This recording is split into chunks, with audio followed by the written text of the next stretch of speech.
Monsieur Houdin, beaucoup pensent que votre parti, qui a été lancé sur le net, a été un mauvais choix stratégique. À notre sens, absolument pas. Et bien au contraire. En lançant le MPM d'abord sur le net, nous avions trois principaux objectifs. Premièrement, nous voulions nous faire un minimum connaître, c'est-à-dire avant constituer une certaine base avant le lancement officiel.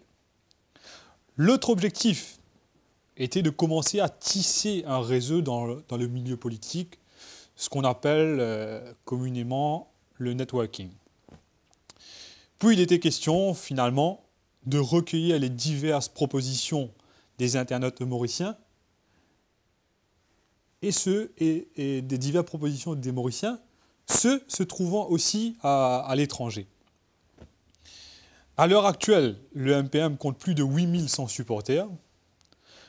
Nous avons fait l'objet de plusieurs parutions dans les différents médias de l'île et de multiples propositions concrètes ont été élaborées par nos internautes mauriciens se trouvant et à Maurice et à l'étranger,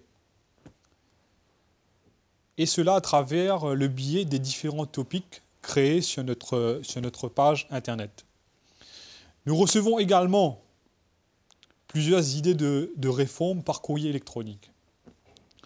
Toutes ces propositions recueillies ont fait l'objet d'études et de débats, et une très grande partie d'entre elles a été incorporée à notre programme en cours d'élaboration.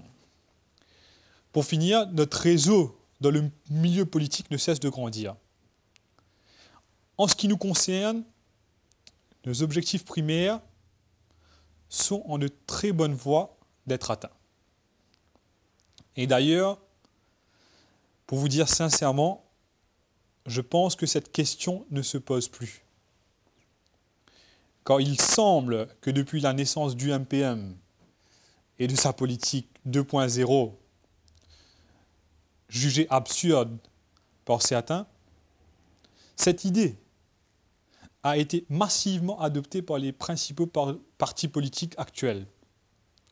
On est passé de MPM absurde à MPM catalyseur. Notre politique axée sur le net n'est qu'à ses débuts. Cela s'amplifiera une fois que le groupe MPM sera officialisé et présent sur le terrain.